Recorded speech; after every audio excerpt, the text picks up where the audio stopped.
100కు పైగా దీర్ఘకాలిక సమస్యలకు ఎటువంటి ఆపరేషన్ దుష్ప్రభావాలు లేకుండా హోమియోపతి చికిత్స.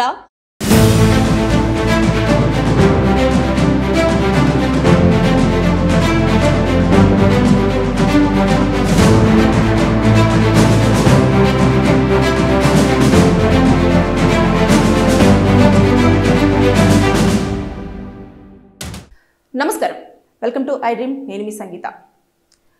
కుక్కట్పల్లిలో అతి దారుణమైన సంఘటన చోటు చేసుకుంది. సహస్ర పాప సంఘటన మర్చిపోక ముందే మరొక సంఘటన వెలుగు చూడడం జరిగింది. ఏదైతే స్పెయిన్ లేన్ అని చెప్పేసి ఒక గ్రేటర్ కమ్యూనిటీ అపార్ట్మెంట్లో ఒక 50 ఏళ్ల మహిళను ఒక వ్యక్తి గొంతు కోసి కుక్కర్తో కొట్టి అతి దారుణంగా కత్తితో పొడిచి చంపారు అని చెప్పేసి వార్తలు మనకు బయటకు వచ్చాయి. అసలు ఏం జరిగింది, ఎవరైతే ఆ మహిళ, చనిపోయిన మహిళ ఎవరు, ఎందుకని చంపారు అనే వివరాల్లోకి మనం ఒక్కసారి వెళ్ళినట్లయితే, ఇక్కడ ఏదైతే ఉందో మహిళ చనిపోయిందో 50 సంవత్సరాల మహిళ, ఆవిడ పేరు వచ్చేసి రేణు అగర్వాల్. తన భర్త పేరు వచ్చేసి రాకేష్ అగర్వాల్. వీళ్ళిద్దరికి దంపతులకు కలిపి ఒక కుమారుడు ఉన్నాడు. అతనికి 26 సంవత్సరాలు ఉంటాయి. భర్త ట్రేడింగ్ బిజినెస్ అనేది చేస్తూ ఉంటాడు. ఆ బిజినెస్ పని మీద ఆవిడ ఎప్పుడైతే మరణించిందో అదే రోజు బిజినెస్ పని మీద కుమారుడితో కలిసి వెళ్ళడం జరిగింది. వెళ్ళిన తర్వాత ఈవిడ ఒకతే ఇంట్లో ఉంటుంటే, ఆ ఇంట్లో హర్ష అనే వ్యక్తి ఒక 10 రోజుల క్రితమే పనిలోకి జాయిన్ అయ్యాడు. ఇతన్ని కూడా జాయిన్ చేసిన వ్యక్తి ఎవరు అని అంటే రోషన్ అనే వ్యక్తి. ఇదివరకు కొన్ని ఏళ్ల నుంచి కూడా వాళ్ళ దగ్గర, ఇంటి దగ్గర పనిచేస్తూ ఉన్నారు. ఇతన్ని పనిలోకి కుదుర్చడం జరిగింది. సరే, అలా కంటిన్యూ అవుతూ ఉన్నారు. అవుతున్న టైంలో ఈవిడ అది రోజు ఒకతే ఉంది అని చెప్పేసి తెలిసిన నేపథ్యంలో రోషన్ అదే విధంగా హర్ష ఇద్దరు కూడా ఒక ప్లాన్ చేసుకున్నారు. ఈవిడను చంపి ఇంట్లో ఉన్న బంగారము, డబ్బు అదంతా తీసుకొని వెళ్ళిపోదాము అని చెప్పేసి అనుకున్న నేపథ్యంలో ఒంటరిగా ఉన్న మహిళను చూసి, ఇంకా పని మనిషే కదా, వాళ్ళ ఇంట్లో పనిచేస్తున్న వ్యక్తే కదా, సో వెంటనే హర్ష వచ్చేసి ఆవిడ ఉన్న టైంలో చూసేసి ఏదైతే కుక్కర్ ఉంటుందో ఫస్ట్ ఆవిడని స్పృహ తప్పిపోయేలాగా చేశారు. అంటే కుక్కర్తో గట్టిగా తల మీద బాధగానే కొంచెం ఏజ్డ్ పర్సన్ కాబట్టి కింద పడిపోయింది. పడిపోయిన వెంటనే ఇంకొక వ్యక్తి ఇమీడియట్గా తన చేతిలో ఉన్న కత్తిని అదంతా తీసేసి పొడవడం జరిగింది. ఇంకొక వ్యక్తి అయితే గొంతుని ఇలా కత్తితో కొయ్యడం జరిగింది అని చెప్పేసి ఇదంతా మనకు పోలీసులు ప్రాథమికంగా నిర్ధారించి బయటికి చెప్పారు. అయితే ఎందుకని ఈ హర్ష ప్లస్ తర్వాత రోషన్ని నిందితులుగా అనుమానిస్తున్నారు అని చెప్పేసి అంటే, ఇది ఏదైతే వాళ్ళు హత్య చేసిన తర్వాత స్నానం చేసి, ఎందుకంటే ఆ బాత్రూంలో కూడా రక్తపు మరకలతో వాటర్ అంతా కూడా ఉండడం జరిగింది. అయితే అదంతా చూసిన పోలీసులు వారు ఏదైతే ఆ రక్తం అడుగుల్లో నడిచారు కదా, ఆ కాలు యొక్క ఫుట్ ప్రింట్స్ కూడా అక్కడ ఉన్నాయి. ఇవన్నీ కూడా అక్కడికి వచ్చిన ఫోరెన్సిక్ ల్యాబొరేటరీ వాళ్ళందరూ కూడా దాన్ని కలెక్ట్ చేసుకుంటూ ఉన్నారు. అంతే ఎవిడెన్సెస్ అంతా కలెక్ట్ చేస్తూ ఉన్నారు. అయితే ఇది పోలీసుల దృష్టికి వెళ్ళడానికి ఎలా వెళ్ళింది అని అంటే, ఎప్పుడైతే వాళ్ళు చంపేసిన తర్వాత స్నానం చేసి లిఫ్ట్లో ఒక నల్ల బ్యాగుతో బయటికి వెళ్ళిపోయారు. అది మధ్యాహ్నం పూట జరిగింది. ఇంకా ఇతను ట్రేడింగ్ బిజినెస్కి వెళ్ళాడు కదా భర్త, మన రాకేష్ అగర్వాల్. అతను వాళ్ళ భార్యకి ఈవినింగ్ పూట ఒక 4-5 గంటల ప్రాంతంలో కాల్ చేయడం జరిగింది. కాల్ చేసినప్పుడు పిక్ చేయట్లేదు. అలా కంటిన్యూస్గా కాల్ చేశాడు. ఒకసారి చేశాడు, 2 సార్లు చేశాడు. అలా కంటిన్యూస్గా ఒక 10-15 సార్లు చేసినా కూడా ఎలాంటి రెస్పాన్స్ లేదు. ఇంకా సరే అని చెప్పేసి ఇంటికి వచ్చేసరికి డోర్ లాక్ చేసి ఉంది. అదేంటి, నా వైఫ్ నాకు చెప్పకుండా ఎక్కడికి వెళ్ళదు కదా, ఎక్కడికి వెళ్ళింది అని చెప్పేసి అంతటా ఫోన్ డయల్ చేస్తుంటే ఇంట్లోనే ఫోన్ అనేది రింగ్ అవుతుంటే ఇదేంటి, ఇంట్లోనే ఫోన్ పెట్టేసి తిని ఎక్కడికి వెళ్తుంది, లోపల ఏమైనా జరిగిందా అని చెప్పేసి వేరే ఇంకొకటి 5th ఫ్లోర్లో ఉన్న ఒక పర్సన్ తోటి తను వచ్చేసి బాల్కనీ నుంచి చూసేసరికి మొత్తం రక్తపు మడుగుల్లో కూడా రేణు అగర్వాల్ పడిపోయి ఉంది. అంటే అది చూడంగానే భర్త ఇమీడియట్గా పోలీసులకు కాల్ చేసేసి వాళ్ళు వచ్చేసి తలుపులు బద్దలు కొట్టేసి లోపలికి వెళ్ళి చూసేసి ఏవైతే అవి ఉన్నాయో వాటిని అన్నింటినీ చూశారు. చూసిన తర్వాత వెంటనే ఇమీడియట్గా సీసీ కెమెరా ఫుటేజ్ చూస్తే ఆ లిఫ్ట్ దగ్గర 2 వ్యక్తులు, ఈ హర్ష ప్లస్ తర్వాత రోషన్ అనే వ్యక్తులు ఒక నల్ల బ్యాగ్ తీసుకొని వెళ్ళారు. అంతేకాదు, ఎవరైతే మృతురాలు ఉందో ఆ మృతురాలకు సంబంధించిన స్కూటీ కీస్ కూడా తీసుకొని వెళ్ళి అదే స్కూటీ మీద నల్ల బ్యాగ్ పెట్టేసుకొని ఇద్దరు కూడా పారిపోవడం అనేది జరిగింది. పోలీసులు ఇప్పుడు వీరి గురించి అయితే మొత్తము గాలింపులు చేస్తూ ఉన్నారు. మొత్తం 5 బృందాలుగా కూడా డివైడ్ అయ్యారు. అంటే ఒక 5 టీమ్స్ వారిని పట్టుకోవడం కోసం మొత్తము అన్ని చర్యలు కూడా చేపడుతున్నారు. అంటే వీరు జార్ఖండ్ నుంచి రావడం జరిగింది. ఎప్పటి నుంచో కూడా వారి ఇంట్లో నమ్మకంగా పనిచేస్తూనే ఇలాంటి అఘాయిత్యం అనేది చేశారు. అంటే లిఫ్ట్లో మనం చూస్తూ ఉంటే ఆ విజువల్స్లో కూడా వాళ్ళు మాట్లాడుకున్న సంభాషణ ఏమి చేయనట్టు, ఏమీ తెలవనట్టుగా కూడా ఇలా తూడ్చుకుంటూ తర్వాత నెక్స్ట్ ఇలా అంటే ఏదో జరిగింది, ఏదో జరిగిపోయింది అన్న లెవెల్లో చాలా ఎలాంటి భయం కానివ్వండి, అసలు వాళ్ళ కళ్ళల్లో మనం చూస్తున్న ఏదో చేసాము మాకు డబ్బులు వచ్చాయి వెళ్ళిపోతున్నాం అన్న లెవెల్లోనే కనిపిస్తుంది. సో ఇక్కడ మనం ఇందులో సెక్షన్స్ తీసుకుంటే లీగల్గా మనం ఆలోచించినట్లయితే ఏదైతే ఉందో వాళ్ళకు మర్డర్ కేసు అనేది అప్లికేబుల్ అవ్వడం అనేది జరుగుతుంది.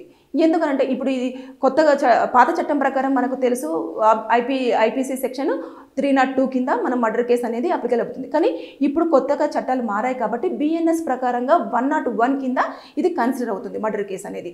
అప్పుడు వారికి లైఫ్ ప్రిజన్మెంట్ ఉండొచ్చు, లేదంటే డెత్ పెనాల్టీ కూడా ఉండే ఛాన్సెస్ ఉంటాయి. ఇకపోతే ఏదైతే వారు అబ్స్కాండింగ్ అయిపోయారు కదా, అంటే మొత్తం తెలియకుండా ఎక్కడికో పారిపోయారు అది ఉంది కదా, అప్పుడు ఆ టైంలో కూడా వారిని బిఎన్ఎస్ ప్రకారం బిఎన్ఎస్ 250 ప్రకారంగా కూడా వారిని ట్రేస్ చేసి పట్టుకోవడం అనేది జరుగుతుంది. కోర్టులో ఖచ్చితంగా ప్రొడ్యూస్ చేస్తారు. వారు ఎలాగైనా సరే వారిని పట్టుకొని తీసుకొచ్చేసి కోర్టులో ప్రొడ్యూస్ చేయడం అనేది జరుగుతుంది. ఇకపోతే ఒకవేళ వాళ్ళు ఇంకా అప్పటికి ఇది కూడా దొరకని పక్షంలో ఏం చేస్తారంటే ఒక నోటీస్ అనేది ఇష్యూ చేయడం అనేది జరుగుతుంది. నోటీస్ ఇష్యూ చేసేసి ఇట్లా పారిపోయారు, వీరు తప్పించుకొని తిరుగుతున్నారు, హంతకులు అని చెప్పేసి ఒక నోటీస్ అనేది ఇష్యూ చేసేసి అది మొత్తం అంతా సర్క్యులేట్ అనేది చేయడం అనేది జరుగుతుంది. అంటే ఈ అన్ని వేళల్లో కూడా చేస్తారు. ఏదేమైనప్పటికీ కూడా ఇక్కడ వాళ్ళు చాలా కేసులలో కూడా ఇన్వాల్వ్ అయినట్టుగానే మనం తెలుసుకోవచ్చు. ఒకటి మర్డర్ కేసు, ఇంకొకటి వచ్చేసి దొంగతనం. అందులో ఇంట్లో ఉన్న డబ్బు కానివ్వండి, నగలు కానివ్వండి తీసుకొని పారిపోయారు. దాంతోపాటు బైక్ కూడా తీసుకొని వెళ్ళిపోయారు. ఇంకేంటిది హత్య చేసి పారిపోవాలి అని చెప్పేసి అనుకున్నారు, మొత్తం అబ్స్కాండింగ్ అయ్యారు. ఇవన్నీ సెక్షన్స్ ప్రకారంగా చూసుకుంటే వారికి లైఫ్ ప్రిజన్మెంట్ లేదంటే డెత్ పెనాల్టీ ఉండే అవకాశం ఉంటుంది. ఇది ఏదైతే ఉందో మర్డర్ కేసు కాబట్టి నాన్ బెయిలబుల్ మాత్రమే ఉంటుంది, అంటే నాన్ బెయిలబుల్ వారెంట్ ఇష్యూ అవుతుంది, వారిని అరెస్ట్ చేయడం జరుగుతుంది. ఇప్పుడు ప్రధానంగా మాత్రము పోలీసులు ఏం చేశారంటే వీరు అనుమానాస్పదంగా కనిపించారు, ప్లస్ తర్వాత వారి చేతిలో బ్యాగ్ ఉంది, వీళ్ళిద్దరు కూడా వారి ఇంట్లో పనిచేయడం జరుగుతుంది కాబట్టి వీరిని సస్పెక్టెడ్గా చేశాము. తర్వాత నెక్స్ట్ వారి కదలికలు కానివ్వండి, వారు బండి తీసుకొని వెళ్ళిన మీద అంటే ఇప్పుడు ఆవిడకు ఇష్యూ జరిగింది, ఎప్పుడైతే వాళ్ళ టైం ఉంటుంది కదా ఫోరెన్సిక్, అప్పుడు ఆ అమ్మాయిని ఎప్పుడు చంపారు, ఆవిడ ఎప్పుడు ఏ టైంలో కూడా ప్రాణాలు కోల్పోయింది, ఆ టైం నుంచి ఈ టైం వరకు వీళ్ళు బైక్ తీసుకొని వెళ్ళిపోయేది, ఆ లిఫ్ట్ దగ్గర ఉన్నదంతా కూడా క్యాలిక్యులేషన్ చేస్తారు. చేసిన తర్వాత ఆ టైంలో వారిద్దరు మాత్రమే అక్కడ ఉండడం జరిగింది. దాని నేపథ్యంలోనే వారు ఇక్కడ చేశారు కాబట్టి వారిని నిందితులుగా అని చెప్పేసి ప్రాథమికంగా ఏంటి అసలు యాక్చువల్గా కన్ఫర్మేషన్కి వచ్చినట్టే, కానీ మనకి ఇంకా కొన్ని ఎవిడెన్సెస్ కలెక్ట్ చేసుకునేది ఉంది కాబట్టి ఆ నేపథ్యంలో కొంచెము పోలీసులు అనేవారు దాన్ని కొంచెము హోల్డ్ చేస్తూ ఉన్నారు. ఎప్పుడైతే నిందితులు దొరుకుతారో దొరికిన తర్వాత, ఎందుకంటే ఎలాగో ఈ అమ్మాయి పేరు మీద రిజిస్ట్రేషన్ అయి ఉంటుంది వెహికల్, సో దాన్ని ఎక్కడెక్కడ ఏ సిగ్నల్స్ క్రాస్ చేస్తూ వెళ్ళారు అనేది చూస్తూ ఉంటారు. బండి ఎక్కడ వదిలేశారు, లేదంటే ఎక్కడి వరకు వెళ్ళారు, ఎక్కడి నుంచి ఎక్కడికి వెళ్ళారు అనేది మొత్తం పూర్తి స్థాయిలో అయితే పోలీసులు 5 టీమ్స్గా డివైడ్ అయ్యి మొత్తం చేస్తున్నారు కాబట్టి ఖచ్చితంగా అతి త్వరలోనే నిందితులు పట్టుకుంటారు. పట్టుకున్న సమక్షంలో ఇప్పుడైతే నేను ఏవేవైతే సెక్షన్స్ చెప్పానో ఆ సెక్షన్స్ అన్ని కూడా అప్లికబుల్ అయ్యే ఛాన్సెస్ ఉంటాయి. దాంతోపాటు ఇంకొకటి ఏంటంటే ఎప్పుడైతే ఒకవేళ నిందితుడు దొరికిన తర్వాత ఫస్ట్ ఇన్ఫర్మేషన్ రికార్డ్ ఎఫ్ఐఆర్ అంతా కూడా వారిని అడగడం జరుగుతుంది. అడిగిన తర్వాత మొత్తం క్లియర్గా అందులో మెన్షన్ చేస్తారు ఏం జరిగింది, అసలు ఫస్ట్ ఎవరు వెళ్ళారు, వెళ్ళిన తర్వాత ఏం చేశారు అనేది మొత్తం పూర్తి స్థాయిలో వారు పాయింట్ టు పాయింట్ చెప్పిన తర్వాత దాన్ని అక్కడ మెన్షన్ చేస్తారు. చేసిన తర్వాత వారిని ఫస్ట్ అయితే కోర్టులో రిమాండ్ చేస్తారు. షార్ట్ షీట్ ప్రిపేర్ చేసిన తర్వాత వారిని ఇంకా జైల్లో పెట్టడం అనేది జరుగుతుంది. ఇదంతా ప్రాసెస్ అంతా కూడా లీగల్ పరంగా జరుగుతుంది. కానీ ముందుగా ఎవరైతే ఈ రోషన్ కానివ్వండి, అదేవిధంగా హర్ష కానివ్వండి దొరకాలని చెప్పేసి చాలామంది కూడా కోరుకున్నారు. అంటే అతి కిరాతకంగా చంపేశారు. ఆ పెద్దవాడిని ఇంట్లో పనిచేస్తున్న వారు కదా అని చెప్పేసి నమ్మి అంత ఇది ఇస్తే ఆవిడని చంపేసి చాలా క్రూరంగా డబ్బులు కావాలంటే తీసుకొని వెళ్ళిపోతే అయిపోయేది. కానీ కాళ్ళు చేతులు కట్టేసి కుక్కర్తో కొట్టి కత్తితో పొడిచి గొంతు కోసి అంత రాక్షసత్వంగా బిహేవ్ చేసేసి ఆవిడని చంపేశారు. అంటే అసలు ఇది ఎంత కిరాతకంగా చూస్తున్నామంటే మనుషులకు ఈ మధ్య ఏమీ లేకపోతే భయం ఉండట్లేదు, తర్వాత నెక్స్ట్ జీవితం ఏమైపోతుంది అన్న ఆలోచన ఉండట్లేదు. అదేవిధంగా పోలీసులు ఏం చేస్తారులే, చట్టాలు ఏం చేస్తాయిలే అన్న చెప్పేసి నెగ్లిజెన్సీ ఎక్కువ అవుతుంది. నేను చెప్పాను ఇదివరకు ఒక వీడియోలో, కేవలం మనకు మీడియాలో వస్తున్న ఏదో తప్పించుకున్నారు పోలీసులు ఈ కేసులు పెట్టారని చెప్పేసి తర్వాత సిచ్యువేషన్ ఎలా ఉంటుంది అనేది మీ ముందుకు రావట్లేదు. కాబట్టి చాలామందికి తప్పు చేయాలన్న ఆలోచన వచ్చిన వారికి తెలియట్లేదు. కానీ ఒక్కసారి జైలు దగ్గరికి వెళ్తే మీకు జీవితం ఎలా ఉంటుంది అనేది తెలిసే ఛాన్సెస్ చాలా ఉంటాయి.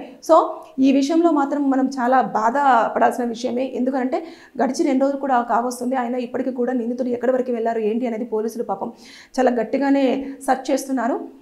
చూడాలి ఇంకా నిందితులు దొరికిన తర్వాత ఇంకా కేసు ఏ విధంగా ఉండబోతుంది, వారు ఎలాంటి ఇన్ఫర్మేషన్ ఇచ్చే అవకాశాలు ఉంది, ఇంకా వేచి చూడాల్సిందే. ఈ వీడియో చూస్తున్న వారికి ఎవరికైనా సరే ఫ్యామిలీ పరంగా కానివ్వండి, తర్వాత భూముల అదే ల్యాండ్ ఇష్యూస్ కానివ్వండి, ఇంకా ఏదైనా పర్సనల్ ఇష్యూస్ కానివ్వండి, ఏమున్నా సరే కింద కామెంట్ రూపంలో తెలియజేయండి. నేను దానిపైన వీడియో చేసి మీకు పూర్తిగా సమాచారం అందించడానికి ప్రయత్నం చేస్తాను. Thank you. And for more videos, Please subscribe to iDream. Please subscribe to iDream. Please subscribe iDream. And please subscribe to iDream. For more videos, subscribe to iDream. please like, share and subscribe to the channel. Congratulations, iDream. Subscribe to iDream. Subscribe to iDream. So subscribe to iDream Media. iDream ki iDream team andarki huge congratulations. Please subscribe iDream Media. Please subscribe to iDream. Subscribe iDream. Please subscribe to iDream. iDream అంటే నా కళల channel subscribe చేసుకున్న నోరు తిరుగుతలేదు, మీరైతే గంట గుర్తు కొట్టండి. For more such videos, please subscribe to iDream. Subscribe to iDream. Please subscribe to iDream. Please subscribe iDream Media. Please do subscribe to iDream. Please subscribe to iDream Media. For best entertainment and information, please subscribe iDream. And don't forget to subscribe to iDream.